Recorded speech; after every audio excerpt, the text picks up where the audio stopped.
안녕하세요. 생생법률쇼 진행을 맡은 최승우입니다. 법과 친해지는 제일 좋은 방법 생생법률쇼. 오늘도 크고 작은 법률 문제로 어려움을 겪고 있는 여러분을 위한 법률 상담은 물론이고요.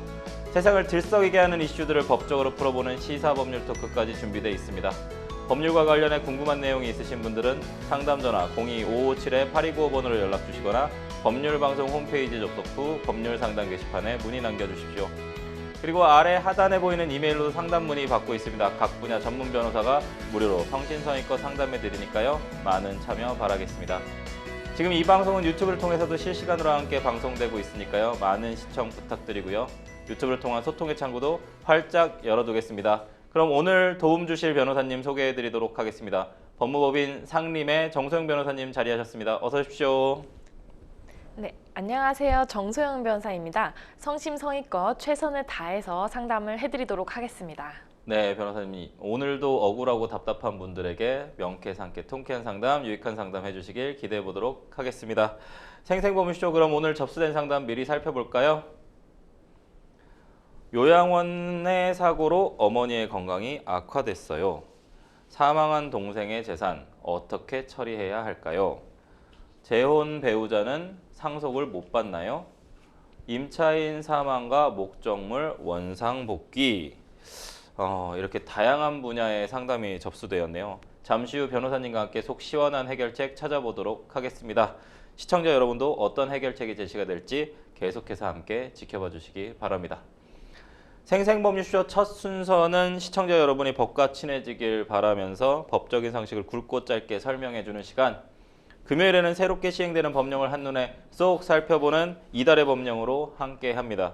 첫 번째로 살펴볼 법령은 양육비 이행법입니다. 자녀를 홀로 키우는 한부모 가정의 양육 환경이 개선될 수 있도록 법이 개정됐다고 하는데요.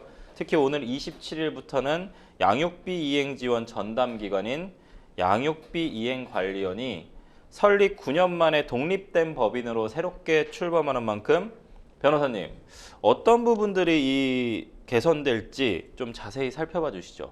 네, 여성가족부는 지난 3월 개정된 양육비 이행 확보 및 지원에 관한 법률이 지금 오는 27일에 시행됨에 따라서 이행원을 기존 한국건강가정진흥원에서 분리 독립한다고 밝혔는데요. 이행원의 분리 독립으로 양육비 지급과 회수를 위한 구상소송을 보다 효과적으로 수행할 수 있게 될 전망입니다. 현재 법률상 양육비를 받지 못하는 저소득 그리고 차상위 계층 양육자에 대해서 지금 이제 한시적으로 양육비 긴급 지원의 지급 등 이런 권한이 이행 원장에게 있는데요. 하지만 별도의 법인이 부재해서 한국건강가정진흥원을 원고로 소를 제기해야만 했습니다.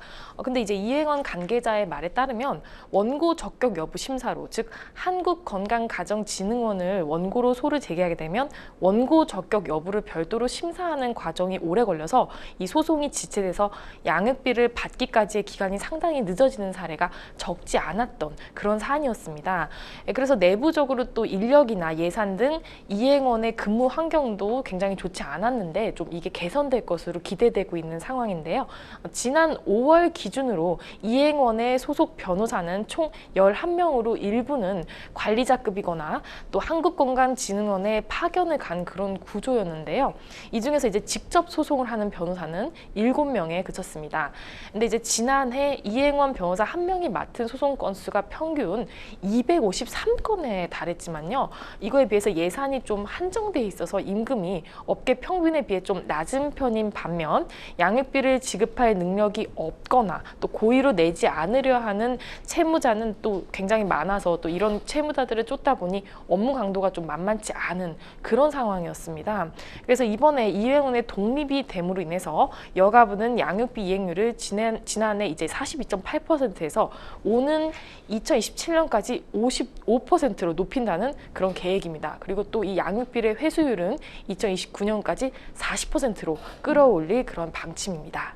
사실은 뭐 배드파더스나 뭐 이렇게 이제 양육비를 사실 지급하지 않는 좀 문제가 상당히 많아서 양육비 이행 관리원을 저희가 도입을 했었지 않습니까? 근데 이 양육비 이행 관리원이 있음에도 불구하고 42.8%밖에 회수가 되지 않는다.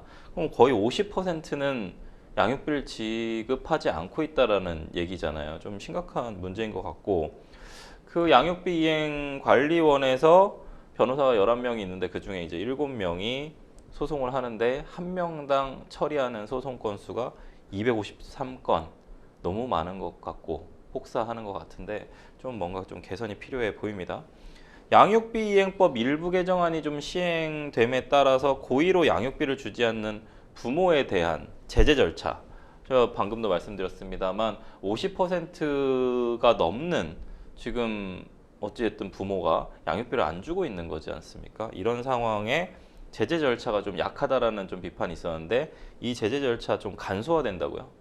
네, 맞습니다. 기존에는 그 기존 법령상 그 제재 절차는 일단 예. 이행명령, 그 다음에 네. 감치명령, 그리고 제재 조치 예, 이렇게 예. 세 단계를 거치도록 어, 했었는데요. 네네. 근데 이제 이 감치명령을 생략하고 예. 그 다음에 이행명령 다음에 곧바로 제재 조치를 할 수 있도록 그렇게 개정이 됐습니다. 예. 그래서 시행령에서도 기존에는 감치명령 결정에도 양육비를 채무불이행한 사람을 제재 대상으로 규정했다면 이행명령 결정에도 양육비를 채무불이행한 사람으로 이 대상이 변경되는 것으로 개정이 됐습니다.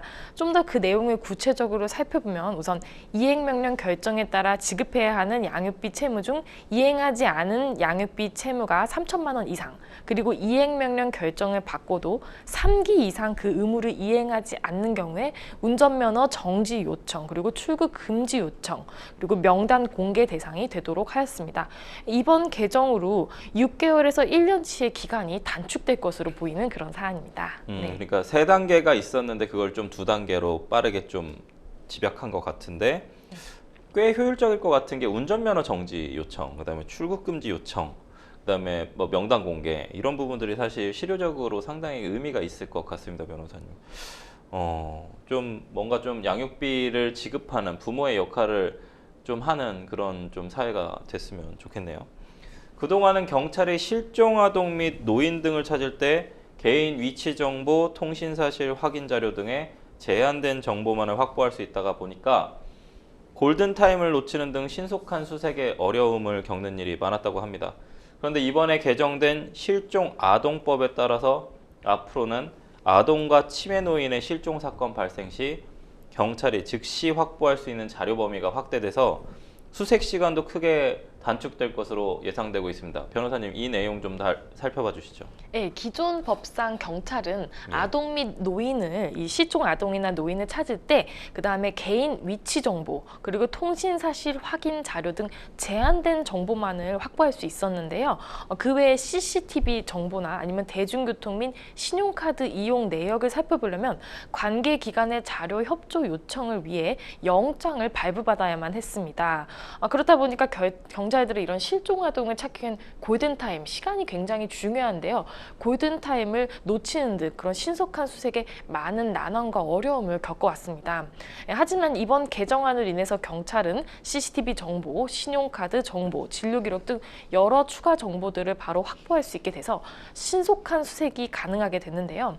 또 개정안은 경찰로부터 정보 공개 제공 요청을 받은 자가 정당한 사유 없이 이를 거부할 경우에는 1년 이하의 징역 또는 1천만 원 이하의 벌금에 처하도록 하는 규정을 새로이 신설했습니다. 또 이와 함께 개인정보 활용 범위가 확대됨에 따라서 남용 침해 방지 방안도 마련이 되는데요. 정보 사용 관련해서 실종 아동 수색 이외의 목적으로 이용한 자, 또 실종 아동 발견 이후에 정보를 파괴하지 않은 자에 대해서는 5년 이하의 징역 또는 5천만 원 이하의 벌금형에 처하도록 그런 제재 방안 또한 이렇게 마련을 했습니다. 네. 칼도 마련하고 방패도 마련한 약간 그런 셈인데 이번 개정안 시행에 대해서 현직 경찰관을 비롯해서 다수의 전문가들은 크게 반기는 분위기인 반면 경찰이 너무 많은 개인정보를 취득해서 사생활 침해가 우려된다는 의견도 있습니다. 변호사님, 아까 좀 살펴보아 주신 것 중에 경찰로부터 정보 제공 요청을 받았는데도 불구하고 거부를 할 경우에도 형사처벌 규정이 지금 들어와 있단 말이에요. 그렇기 때문에 이것이 약간 인권 침해 혹은 개인정보 저희가 이제 개인정보 관련된 법률도 있지 않습니까? 그런 부분들에 대한 침해가 연결되지 않을까라는 우려가 있는데 그것에 대해서 좀 설명 좀 해주죠. 어떻게 생각하시는지. 아, 네, 맞습니다. 저희 나라가 이제 굉장히 개인 정보에 굉장히 민감하기 때문에 예. 그래서 이제 이것 때문에 영장 발부를 원래 요건으로 반드시 예, 하고 예. 있었고 이 영장 발부를 받기 위해서 실종 아동을 수색하거나 하는데 골든타임을 놓치는 등 수색이 굉장히 난항도 많았고 또 네. 시간을 버린 경우가 굉장히 많았습니다. 이와 관련해서 경찰 관계자들은 이번 개정안을 통해서 앞으로 실종 수사의 속도가 더 붙을 것이다 라고 기대감을 드러내고 있는데요. 이건수 백석대 경찰학부 교수는 실종 사건은 시간과의 싸움인데 얼마나 빨리 대응하냐의 문제라고 강조하면서 GIS 기술을 연계한 CCTV 통합 관제센터 운영 등을 통해서 실시간으로 실종자를 빠르고 정확하게 수색할 수 있어야 한다고 말하였습니다. 다만 이제 이번 개정안에 대해서 이제 말씀하신 대로 사생활 침해 우려가 된다는 의견이 상당히 있는데요.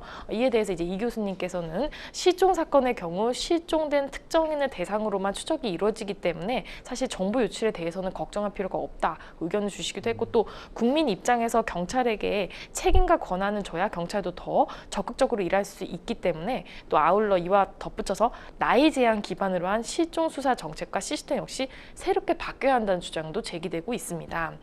저희 이제 실종 아동법상 우리나라가 18세 미만 아동 그리고 지적 장애인, 치매 노인에 대해선 누구나 추적 등 소재 파악이 가능하도록 허용하고 있습니다. 근데 성인 18세 이상의 가출인에 대해서는 그들을 찾아 나설 근거가 희박한 상황이거든요. 그래서 이것 때문에 지금 가출인이나 또는 잠적자의 소재를 무단으로 파악하면 개인정보보호법 위반으로 처벌될 가능성이 커서 이런 이유로 지금 성인 실종자를 신속하게 찾지 못하는 그런 경우가 굉장히 많은데요. 사실 아동이 됐든 성인 실종자가 됐든 똑같은 실종자인데 단지 나이만으로 제한둬서 수사의 구분을 두는 것 자체는 좀 잘못된 정책이다. 이런 비판이 굉장히 많은 그런 상황입니다. 네. 사실은 이제 성년이기 때문에 자신의 거소의 자유라든지 이제 거주 이전의 자유 이런 부분들에 대한 헌법상 기본권을 좀 보호하는 측면에서 지금까지 그렇게 진행되었던 부분이 있지 않습니까? 그러니까 사실 나 숨어서 살고 싶고 이제 만나고 싶지 않은 사람들이 있는데 나를 실종자로 해서 이제 신고를 하고 찾으면 가족들이 그 부분에 대한 개인 어떤 프라이버시를 침해한다라는 약간 비판이 있었기 때문에 이 법률이 실제로 진짜 실종으로 좀 활용될 수 있는 그런 방안이 이 개정안에서 조금 다뤄져야 된다고 좀 생각하는 부분인데 앞으로 뭔가 좀 시행하면서 좀 개선 사항을 조금 계속 개선해 나가겠죠? 네, 맞습니다. 네. 네. 알겠습니다. 최근 열차 내 폭행 및 흉기 난동 사건이 증가세를 보이고 있는 반면 이에 대한 제재 수단이 좀 부족해서 많은 철도 경찰들이 골머리를 앓고 있었는데요. 이러한 열차 승객들의 피해 예방을 위해서 국토부가 열차 내 폭행 등을 제지할 수 있는 법적 근거를 마련했다고요, 변호사님. 네, 최근 열차 내에서 승객에게 폭행 또는 폭언을 하는 사안들이 많이 네네. 발생하고 있는데요. 승객을 보호하고 또 철도 안전을 확보하기 위해서 강력히 대응할 필요가 있었지만 철도 안전법에는 승무원 등 철도 종사자가 이러한 행위를 제재할 수 있는 법적 근거가 과거에는 없었습니다. 특히 폭행의 경우 철도 안전법이 아닌 기존 형법에 따라 2년 이하의 징역이나 500만 원 이하의 벌금을 부과할 수 있었는데요. 하지만 이번 개정안에선 폭행을 해 열차 운행에 지장을 초래한 경우에는 3년 이하의 징역이나 3천만 원 이하의 벌금을 부과할 수 있도록 처벌을 강화했습니다. 그리고 폭언이나 고성방가 등 여객 열차에서 소란을 일으키면 100만 원 이하의 과태료를 부과할 수 있도록 법적 근거를 새로이 마련했습니다. 또한 이번 개정안에서는 승객의 안전 확보를 위해서 또 철도 경찰이 강력 범죄를 진압하도록 테이저건, 전자 충격기죠. 테이저건이나 가스 분사기뿐만 아니라 고무탄 발사 겸용 가스 발사총을 소지할 수 있게 되는 것이 이제 이번 개정안의 핵심입니다. 이는 흉기 난동 등 강력 범죄가 발생했을 때 현장 대응력을 높이기 위함인데요. 가스 발사총 사용 기준, 그다음에 안전교육, 안전검사 등에 대한 세부 규정은 국토부 시행 규칙에서 마련할 예정이고 이번 철도안 전법 이제 개정안은 27일부터 시행이 될 예정입니다. 네. 네, 시민들이 좀 두려워하는 경우들이 좀 많은 것 같아요. 폭언이나 뭐 폭행 사건들 발생하고 심지어 흉기 난동 관련된 부분이 좀 발생을 하면 시민들의 안전과 좀 직결되는 문제인 것 같습니다. 그래서 개정안 시행으로 인해서 시민들의 안전이 좀 더 확보됐으면 좋겠습니다. 지금까지 새롭게 시행되는 법률을 살펴보는 이달의 법령 함께 했습니다. 여러분은 지금 생생법률쇼 함께하고 계십니다.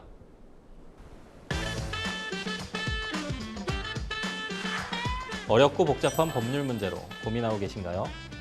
그렇다면 생생법률쇼가 도와드리겠습니다.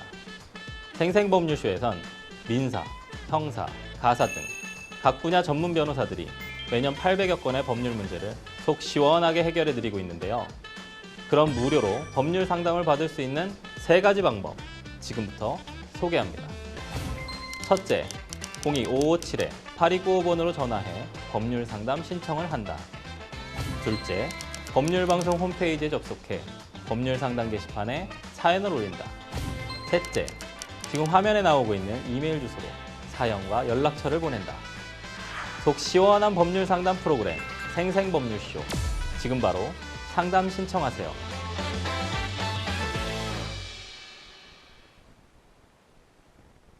네, 지금부터는 생생법률쇼가 자랑하는 성심성의 무료 법률 상담 시작해 보도록 하겠습니다. 전화 상담 연결돼 있는데 받아보겠습니다. 안녕하세요.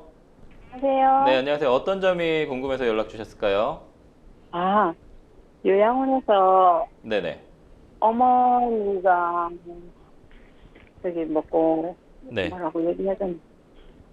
걸어서 들어가셔갖고 네네. 지금 뭐 상해도 입으셨고 네. 지금은 아예 기력이 차고 와상 환자로 누워 계십니다. 아, 그러시군요. 예. 무슨 점이 궁금해서 연락 주셨을까요? 지금 요양원에서 대처하는 게 예. 자기네들이 다들 저기 뭐고 모든 문제가 자기네들이 잘못됐다고 다 얘기를 하면서도 네. 거기 저기 요양원 자체에서 그 보험 들은 게 있어요. 네.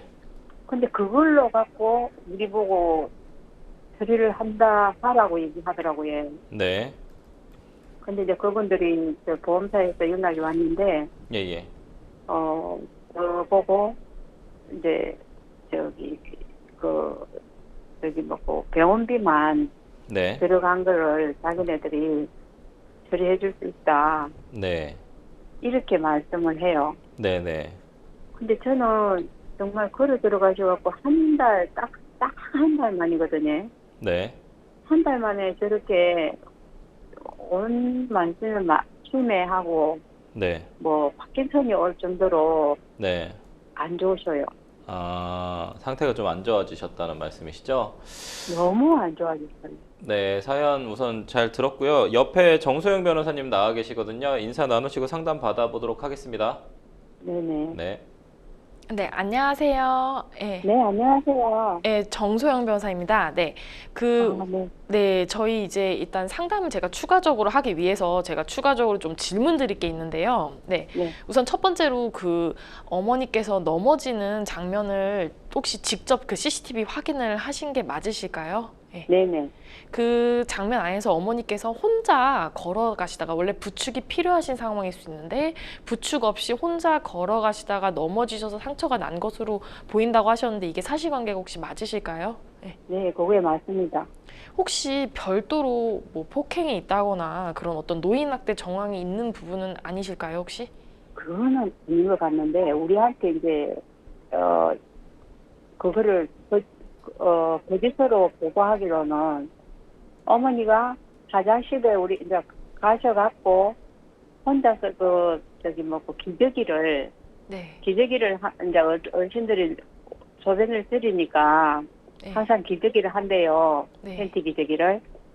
근데 요렇게 올리다가 워커에 네. 앞으로 약간 이렇게 부딪혀갖고 워커에 이마를 콕 집었습니다.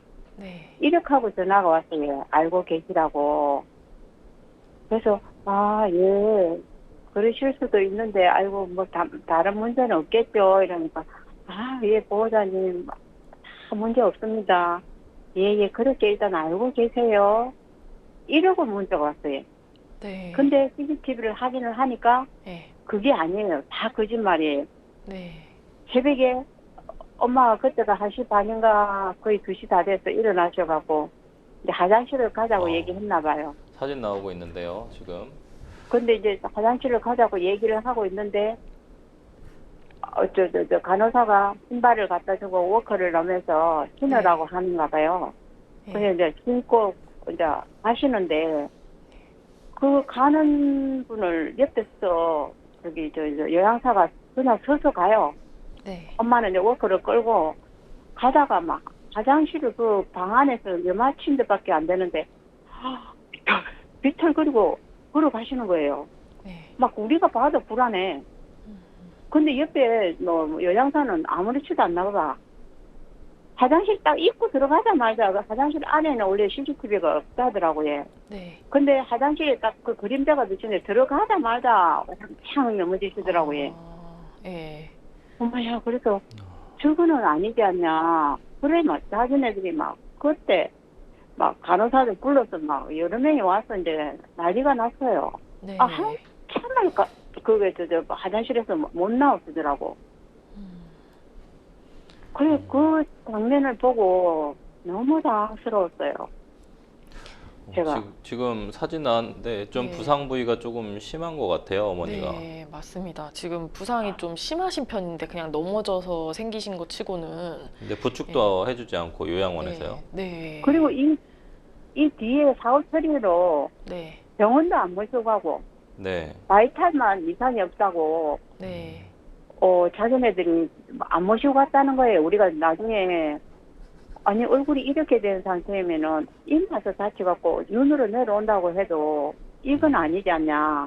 그러면은 우리한테 보고를 하고 상황이 자꾸 이렇게 이마에 다쳤는데 이렇게 됩니다. 말씀이라도 해주셔야 되는데 계속 우리 보고 모독을 하는 거예요. 내내도 모독을 하고 매출도 못 나간다고 힘이 없어서. 상담자님께서 이제 이렇게 지금 피해를 입으셨는데 이 피해를 어떻게 구제를 하고 요양원을 상대로 해서 어떤 조치를 취할 수 있겠는가 이런 부분 궁금하셔서 전화 주신 것 같거든요. 네네. 네. 그 부분에 대해서 좀 답변 좀 해주시죠. 네, 제가 이제 좀 답변 드리도록 하겠습니다. 우선 첫 번째로 일단 요한 원장이 이제 보험사 합의보라고 했던 전부터 먼저 제가 약간 사실관계 정리를 말씀을 해드려야 될 것 같은데요. 네. 지금 말씀하신 대로 병원비 정도만 지급하겠다고 했는데 통상 이러한 경우에 합의금으로 지급하는 금액이 좀 많지가 않습니다. 네. 예, 그 많아봤자 그냥 몇백에 불과하고요. 네. 이제 합의를 또한 하게 되면 이분들이 합의서를 받아가는데 민연사상 이의를 제기하지 않겠다라는 이런 문구가 들어간 합의서에 서명을 요구하거든요. 근데 사실 형사상 합의는 이제 저희가 이제 고소권 자체를 고소하기도 전에 포기할 수는 없다라고 판례가 보기 때문에, 왜냐하면 고소는 공법상 걸리기 때문에 이런 합의가 있어도 사실 이제 형사 고소 자체가 별도로 가능은 합니다. 하지만 양형에서 현저하게 낮은 형량을 받을 수가 있거든요, 상대방이. 그리고 또 민사상 합의 같은 경우는 사실상 이제 부재소 합의다라고 인정이 되면은 소를 제기해봤자 각하가 되기 때문에 이런 합의서에 사인을 해서 합의를 하시게 되면 향후 이제 민형사나 소송이 상당히 좀 어려워지실 수가 있어요. 네. 예, 그래서 이런 합의를 할 때 충분한 금액을 받지 않은 상태에서 합의하는 건 저는 권유드리지 않고요. 예, 그리고 이 요양 원장님이 먼저 말씀하신 게 일단 보험사랑 합의하시고, 그게 이제 민사 합의하라는 거고, 정확히 말하자면. 그 다음에 필요하면 뭐 합의금을 더 주겠다, 이거는 형사 관련해서도 형사 합의도 완벽하게 하자, 좀 이런 취지로 보이거든요. 네. 예, 근데 이게 현실적으로 보험사 금액은 좀 많지 않을 수가 있고, 그냥 이렇게 일반 사인 간에 초반에 합의하려고 하면은 생각보다 충분한 금액을 지급하지 않으려고 하는 경우가 굉장히 많습니다. 네. 예, 그래서 이런 경우에 사실은 지금 사안에서 제가 말씀을 들어봤을 때는 그 형사 사건이 될 수 있는 여지가 좀 보이는 상황이에요. 네. 예, 여기서 이제 형사사건 진행하기 위해서 일단 첫 번째로 말씀드린 건 이론적으로 어떤 이제 죄책이 성립할 수 있는가 먼저 말씀을 드리고, 두 번째는 만약에 이 형사 고소나 신고를 진행하시려고 하실 때 어떤 부분을 중점적으로 준비해야 되는가, 이렇게 두 가지 말씀을 드릴 수 있을 것 같은데요.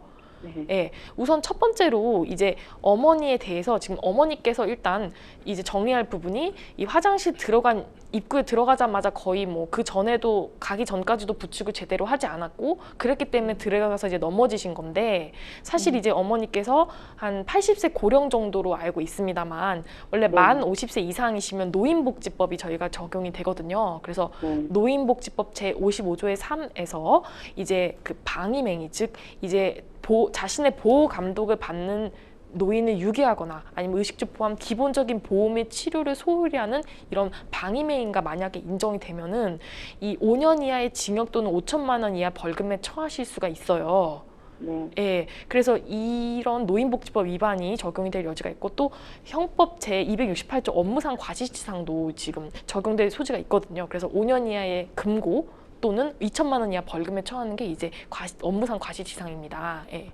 네. 근데 이거는 이제 과실로 보여졌을 때고 만약에 지금 이제 보여지는 걸로만 봤을 때는 그때 화장실에서 그때 뭐 한 번 넘어진 걸로 이렇게 이제 확인이 되셨는데 제가 봤을 때는 추가로 더 넘어지셨을 수도 있고 경우에 따라서는 아니면 그러진 않으신 것 같아요. 예. 예. 근데 아니, 이제 턱 밑에도 그 멍이 있었어요. 네, 네. 턱 밑에도 있었다. 아, 네. 네네. 근데 어쨌든 이제 어떤 이런저런 사안이 있을 때 일단 현 시점에서는 적용되는 법률이 이렇고요. 만약에 별도의 어떤 형사상 이제 재책이 되는 거는 다른 사실관계가 있을 때 다시 별도로 볼 예정인 거고요. 이러한 죄책이 일단 성립이 되실 수가 있고 첫 번째는 그리고 두 번째는 이 어머니께서 이 사건 즉 이 방임행위를 당하심으로 인해서 이러한 신체적 상해를 입게 됐다는 사실에 대해서 저희가 입증을 해야 됩니다. 그래서 관련된 CCTV 증거 그리고 어머니의 정확한 이제 진단서나 이런 거 받으신 걸로 알고 있는데 건강 상태 이 사건으로 인해서 지금 상해나 이런 걸 입으신 부분 이러한 것 그리고 상해 입기 전에 지금 치매나 이런 것 때문에 사실상 혼자 걸어가시기가 어렵고 당연히 부축이 필요해서 어떤 이거를 이제 이 어머니를 보호해야 될 보호 의무가 분명히 존재하는데 이 보호 의무를 위반해서 이렇게 방임을 해서 이로 인해서 인과관계죠. 이로 인해서 이런 상해가 발생했다. 이러한 부분 그리고 이후에 이제 이러한 은폐 사실을 또 이러한 범죄 사실을 감추려고 한 정황도 있으세요. 그래서 이런 것들을 관련한 증거를 잘 정리를 하셔서 이제 CCTV도 좋고 또 만약에 주고받은 연락이 있다면 이제 녹취나 문자 이런 것도 다 좋으니까 또 진단서도 당연히 필요하시겠죠. 이런 부분을 관련해서 관련 증거를 굉장히 잘 정리하시는 게 굉장히 필요하거든요. 네. 네, 그래서 이런 걸 토대로 형사적으로 이게 이제 소송을 하실 수 있고 또 당연히 형사소송과 함께 이제 민사상 소송도 당연히 진행이 가능하신데요. 이러한 의무 위반을 근거로 해서 이제 불법행위 손해배상도 가능하고 당연히 이 요양원에 이제 그 요양원에 들어간 계약을 했기 때문에 여기 관련해서 채무불이행에 대한 손해배상도 경합적으로 당연히 청구가 충분히 가능하신 사안이세요. 민사상으로도.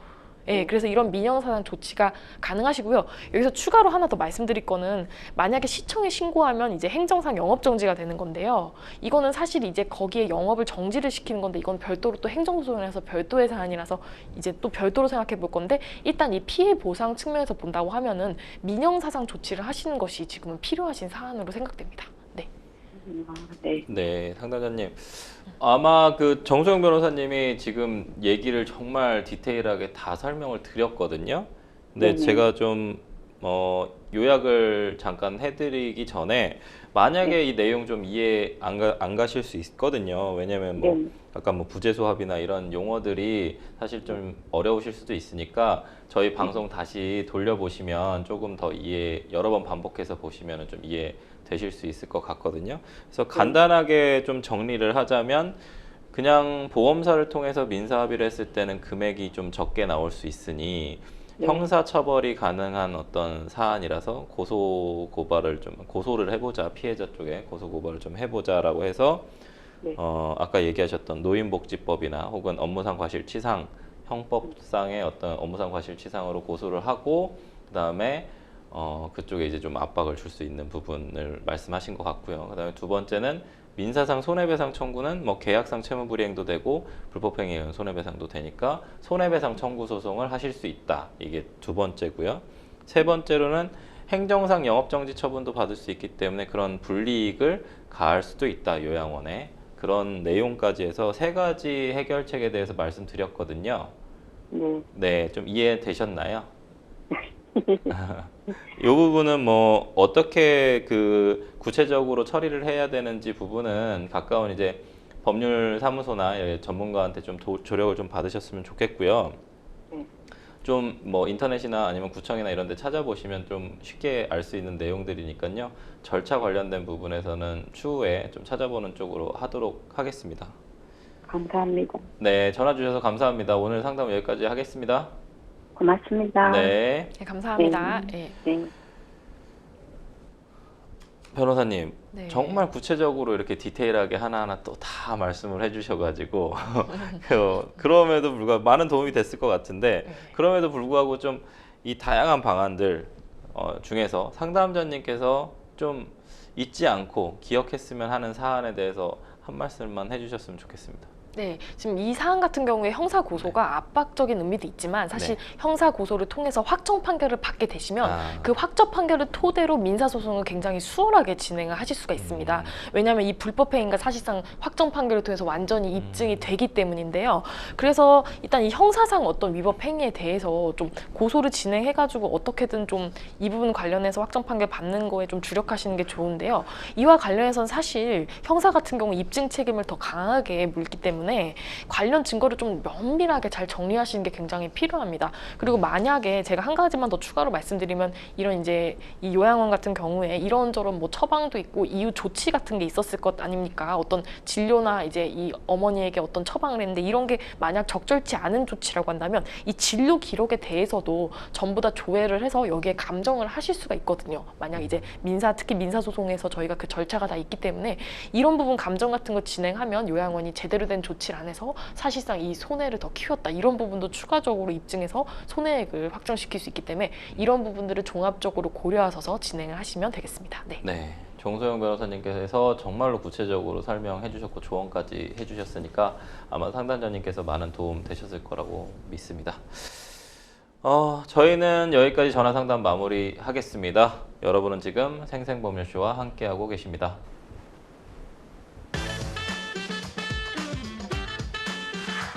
어렵고 복잡한 법률 문제로 고민하고 계신가요?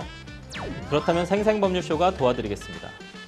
생생법률쇼에선 민사, 형사, 가사 등 각 분야 전문 변호사들이 매년 800여 건의 법률 문제를 속 시원하게 해결해드리고 있는데요. 그럼 무료로 법률 상담을 받을 수 있는 3가지 방법 지금부터 소개합니다. 첫째, 02-557-8295번으로 전화해 법률 상담 신청을 한다. 둘째, 법률방송 홈페이지에 접속해 법률 상담 게시판에 사연을 올린다. 셋째, 지금 화면에 나오고 있는 이메일 주소로 사연과 연락처를 보낸다. 속 시원한 법률 상담 프로그램 생생법률쇼. 지금 바로 상담 신청하세요.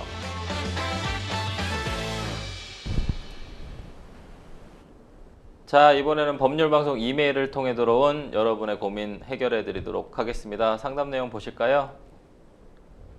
최근 결혼 안 한 막내 동생이 3년간의 암 투병 끝에 세상을 떠났습니다. 사망 신고를 하면서 막내 동생 명의로 집이 4채가 있다는 사실을 알게 됐습니다. 현재 부모님도 모두 돌아가신 상태라 남은 사남매가 동등하게 나눠 가지려고 하는데 해당 부동산을 처분하려면 어떤 절차를 밟아야 할까요? 그리고 생전에 막내 동생이 부동산에 내놓은 집 한 채가 팔리면서 세금만 3,200만 원이 나왔다고 해서 이것도 어떻게 처리해야 할지 막막한데요. 듣기론 법인 소유의 집 2채와 차량도 있다고 했던 것 같은데 아직 동생의 정확한 자산 상황을 몰라 어떤 집이 어떻게 팔린 건지 알기도 힘든 상황입니다. 이 부분을 상세히 확인할 방법은 없을까요? 검색을 해보니 가족법인을 만들면 상속이 용이하다고 하는데 이 말이 맞는 건지, 가족법인은 어떻게 만들어야 하는 건지도 궁금합니다.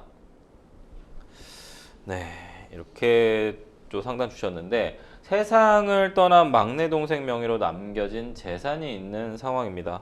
미혼의 부모님도 돌아가셨으니 사남매가 상속을 받게 될 텐데요. 사남매가 상속을 받기 위해서는 어떤 절차를 거쳐야 할지, 제출해야 할 서류가 있다면 변호사님 어떤 절차와 어떤 서류를 제출해야 될지 좀 알려주시죠. 네, 상속은 피상속인의 사망, 예. 지금 여기서 사안 같은 경우는 막내 동생의 사망과 예. 동시에 바로 개시가 되면서 포괄적으로 그 권리 의무가 네. 승계되는 것이기 때문에요. 네. 상속 자체 관련해서 어떤 별도의 절차가 있지는 네네. 않습니다만 지금 사안처럼 피상속인에게 부동산이 있는 경우에 이 상속으로 인해서 받은 부동산을 등기할 때는 관련 절차가 필요할 수가 있는데요. 네. 이와 관련해서 좀 설명을 드리자면 상속 등기에 대해서 좀 보자면 일단 피상속인의 말소된 주민등록 초본, 재적등본, 기본증명서, 가족관계증명서, 그다음에 혼인관계증명서, 입양증명서, 친양자관계증명서 이런 것들을 준비를 해주셔야 되고요. 또 상속인 전원이 인감증명서, 주민등록 등본, 기본증명서, 가족관계증명서, 토지대장, 건축물 대장, 소유권 이전 등기 신청서, 그리고 만약에 이 상속인 전원이 협의에 의해서 등기를 하고자 하는 사안이라면 어떤 상속재산 분할 협의가 있었던 것이기 때문에 상속재산 분할 협의서를 작성해서 제출해서 이러한 서류들을 구비하여서 등기를 하셔야 하겠습니다. 네. 등기할 때 서류가 상당히 많은데 뭐 아마 시청자분들 조금 이거 왜 이렇게 서류가 많지 기억 다 못하실 수도 있는데 저희가 통상적으로 필요한 뭐 기본증명서, 혼인관계증명서 뭐 이런 주민등록등본 이런 부분들이 다 필요한 거잖아요. 인감은 뭐 도장 찍어야 되고 그러니까 뭐 너무 어렵다고 생각 안 하시고 이런 서류들 잘 준비하시면 좋을 것 같은데 막내 동생이 생전에 부동산에 내놓은 집이 팔리면서 세금만 3,200만 원이 나왔다고 하셨습니다. 변호사님, 이 부분 어떻게 처리하는 것이 현명할까요? 네. 상속 같은 경우는 아까도 네. 말씀드렸듯이 상속 네네. 개시와 함께 모든 권리와 의무를 포괄적으로 승계하는 것이기 때문에 네네. 이 양도소득세로 보이는 3,200만 원 또한 네. 당연히 이 채무를 승계하게 됩니다. 네. 이 경우에는 이제 상속분대로 원래는 균분해서 납부를 해야 될 수가 있거든요. 근데 만약에 협의가 가능하시다고 한다면은 각자 납부금을 좀 협의해서 정하실 수도 있겠습니다. 네. 네. 동생이 남긴 재산을 아직 명확하게 파악하지는 못하신 것 같습니다. 형제들이 이 부분을 상세히 확인할 방법이 있을까요? 이게 제가 알기로도 안심상속 원스톱 서비스 이런 게 있다고 저는 알고 있는데 이게 형제들도 쓸 수가 있는지 물론 상속순위 1순위, 2순위자는 되는 거 다들 알고 계시지만 형제들도 3순위인 형제들도 이게 되는지 하고 만약에 된다고 하면 이용할 때 유의할 점도 좀 알려주시면 좋을 것 같아요. 네, 알겠습니다. 네네. 이제 사안 같은 경우는 막내 동생이 미혼이었습니다. 네네. 그래서 이제 어떤 가족이 없었고 형제 네네. 자매가 1순위로 네. 상속인인 사안이셔서 네네. 이 형제 자매라 할지라도 상속인이 되면 당연히 이런 서비스를 사용하실 수가 있는데요. 네네. 상속재산 찾는 방법으로 말씀해 주신 대로 네. 안심상속 원스톱 서비스가 있고 그다음에 상속인 금융거래조회 서비스 그리고 조상 땅 찾기 서비스 이러한 서비스들이 있겠습니다. 네. 간단히 말씀을 드리면 안심상속 원스톱 서비스 같은 경우는 방문 내지 온라인으로 신청이 가능한데요. 피상속인의 국세, 금융거래, 국민연금, 지방세 등을 확인이 가능하시고 온라인 신청 시는 사망일이 속한 6개월 이내에 신청이 가능하시니 좀 주의가 필요하겠습니다. 그리고 상속인 금융거래 조회 서비스는 가까운 은행을 방문해서 접수해서 이제 피상속인의 금융거래 내역을 전부 확인할 수 있고요. 조상 땅 찾기 또한 방문 내지 온라인 신청이 가능한데요. 피상속인이 소유했던 또 소유한 부동산들을 전부 확인하실 수 있겠습니다. 가족법인에 대해서도 좀 질문 주셨는데 실제로 가족법인을 만들게 되면 상속에 유리한 점이 있나요? 네, 맞습니다. 네. 가족법인을 만들게 되면 소득세 또는 법인세가 부과하게 되고 네네. 별도로 어떤 증여세는 부과되지 않는데요. 네네. 그 증여세의 누진율과 소득세의 누진율을 비교했을 때 네. 법인세 누진율이 현저히 적기 때문에 그 어떤 절세의 효과를 상당히 누릴 수가 있겠습니다. 그렇군요. 법인이라면 좀 설립 요건이 좀 까다롭지 않을까 하는 생각도 드는데 가족법인 설립을 위한 좀 절차하고 설립 후에 좀 유의할 사항도 좀 짚어봐 주시죠. 법인을 설립하기 위해서는 법인 설립 요건 구성, 이제 뭐 자본금 소재지 사업 목적 등을 잘 구성해 주셔야 되고 그다음에 정관 작성, 등록명세 납부, 법인 설립 등기 신청, 법인 사업자 등록 신청 등의 절차를 거쳐 주셔야겠습니다. 법인 설립 이후에는 법인을 주기적으로 관리해서 특히 등기 같은 경우 주기적으로 갱신해 주셔야 할 필요성이 있겠습니다. 네. 그렇군요. 만약 상담자께서 암투병을 하던 동생을 위해서 오랜 기간 간병을 해왔거나 병원비 등을 좀 꾸준히 부담을 했다면 상속재산 분할 협의할 때 기여도 좀 인정받을 수 있을까요? 네, 판례는 일관적으로 예. 이제 상속인이 피상속인의 어떤 그 특별히 부양을 했거나 아니면 피상속인의 재산을 유지 또는 증가하는데 특별히 기여한 것이 있다면 기여도를 인정하는데요. 사안처럼 만약에 오랜 기간 동안 간병을 했고 또 간병비를 지급했다라고 한다면 당연히 생산재산 분할 협의를 할 때 충분히 기여도를 주장하실 수 있겠습니다. 네. 근데 사실은 뭐 아시다시피 최대한 협의로 좀 원만하게 상속 재산을 좀 나눠 가지면 좋은데 이게 현실적으로 쉽지 않은 경우가 너무 많거든요. 이럴 때 좀 관련해서 조언 한 말씀 해주시면요. 네, 이제 현실적으로 이게 좀 쉽지 않으실 수가 있는데 상속인 문제는 특히나 가족들 분쟁이기 네네. 때문에 굉장히 좀 분란이 많습니다. 네네. 만약에 이제 협의가 잘 안 되면 할 네. 수 없이 소송을 해야 되는데 네네. 그게 안 된다면 좀 서로 양보하면서 가능하면 협의를 해보시는 것이 좀 더 원만한 해결이 되지 않을까 생각됩니다. 네. 협의가 안 되면 결국엔 소송을 해야 된다까지 네. 말씀해 주셨습니다. 네. 저희는 첫 번째 이메일 상담 마무리하고 두 번째 이메일 상담으로 넘어가도록 하겠습니다. 두 번째 이메일 상담 내용 좀 보시죠. 2년간 암투병을 한 남편이 얼마 전 세상을 떠났습니다. 남편의 갑작스러운 암 선고 그리고 힘든 투병, 고통스러운 시간이었어요.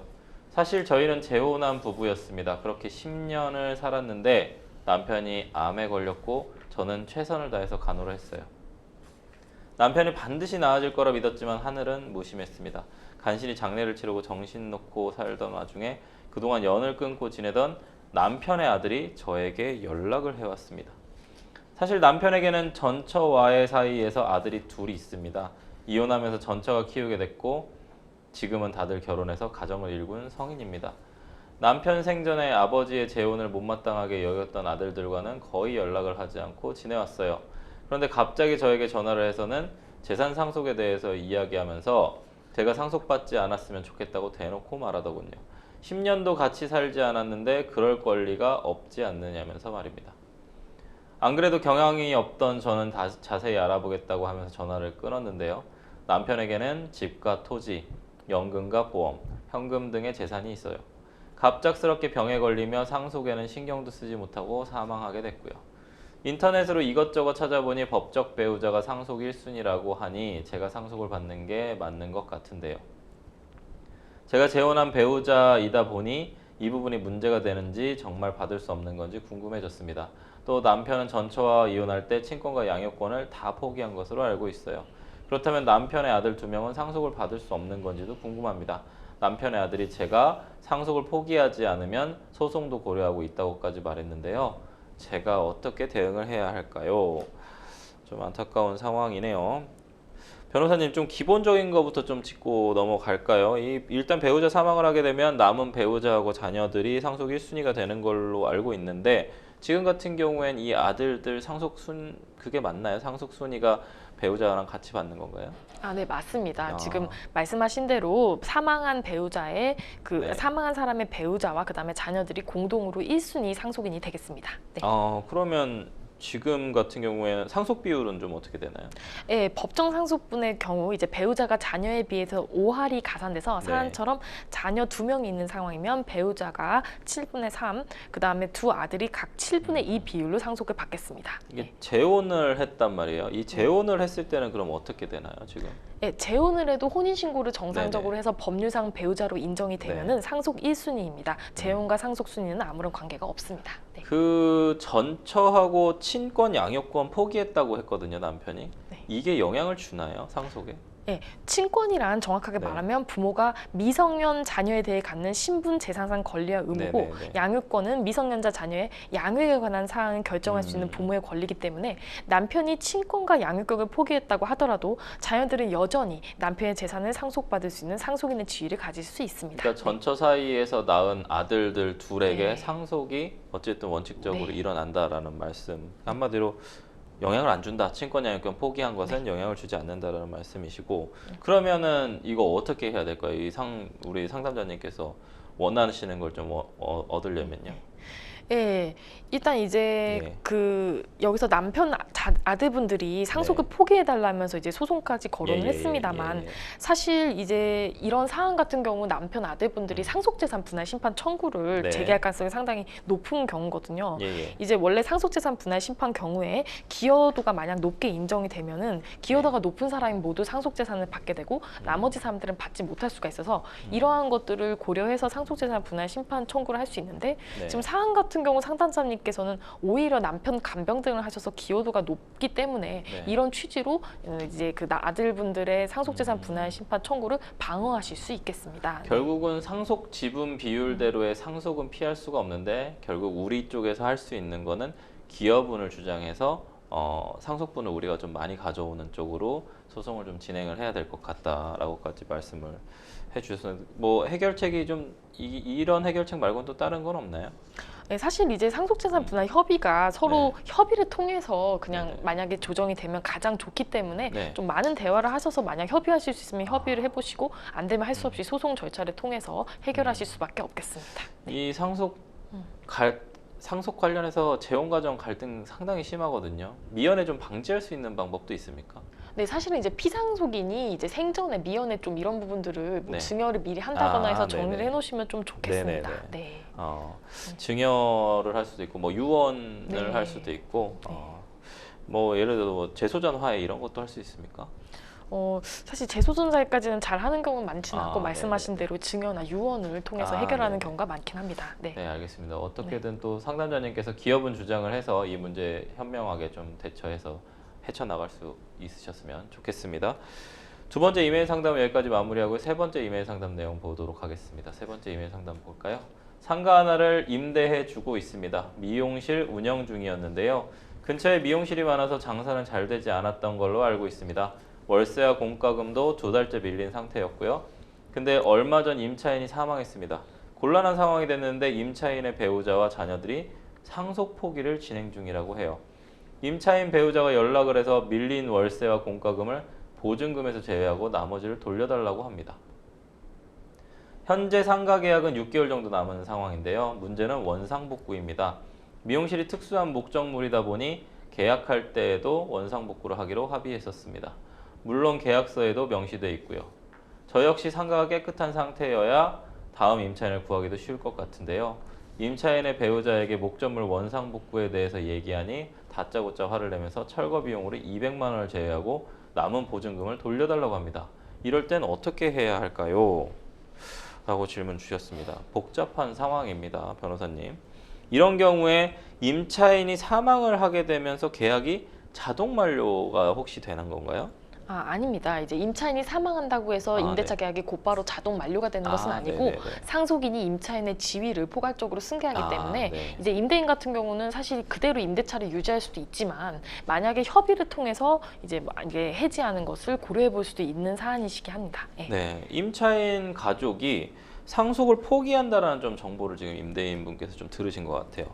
그런데 보증금을 임차인 가족에게 돌려줘야 되는 건지 궁금한데요. 임차인 가족이 만약에 상속 포기를 정확하게 신청을 해서 수리까지 완료받으면은 네. 사실 임차인은 모든 상속에 관한 권리를 포기한 거기 때문에 네. 임대차 보증 반환 청구권에 대한 권리 또한 포기를 했기 때문에 네. 임차인 가족에게 보증금을 돌려줄 필요가 없습니다. 네. 예. 근데 만약에 지금 사안 같은 경우 아직 상속 포기를 준비하고 있지 하지는 않은 상태인데요. 네. 이런 경우에는 이제 임대차 계약을 종료할지 아니면 종료하지 말지 이 부분부터 좀 정리를 해서 사안에 따라 해결을 해야 하실 수 있겠습니다. 네. 아니 지금 원상복구도 얘기를 계속 하고 있거든요. 네. 원상복구 비용 뭐 철거비 200만 원만 가지고 나머지 보증금 돌려달라. 지금 이거 상속 포기를 먼저 확인해야 되는 겁니까? 아니면은 뭐 돌려달라는 대로 먼저 돌려주고 나중에 돌려받아야 되는 겁니까? 만약에.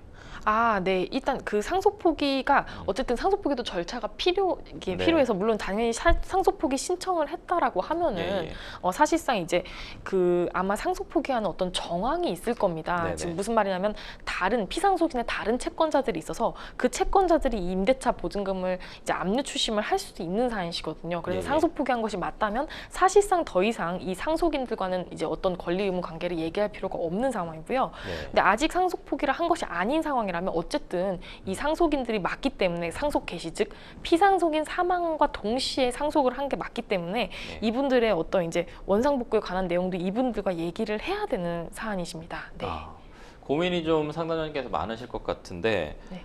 이제부터 상담자님께서 어떻게 해야 할지 좀 정리 좀 해주시죠. 네, 지금 여러 가지 지금 논점이 있는 네. 사안인데요. 네, 네. 예, 우선 일단 만약에 이 목적물을 비워주지 않는다라고 하면 명도 소송도 할 수가 있는 것이고, 또 이와 별도로 이 원상회복 이제 200만 원 제시한 것 관련해서 좀 금액이 적기 때문에 이 부분 관련해서 충분히 얘기해서 협의가 필요하실 수 있습니다. 네. 네, 그렇군요.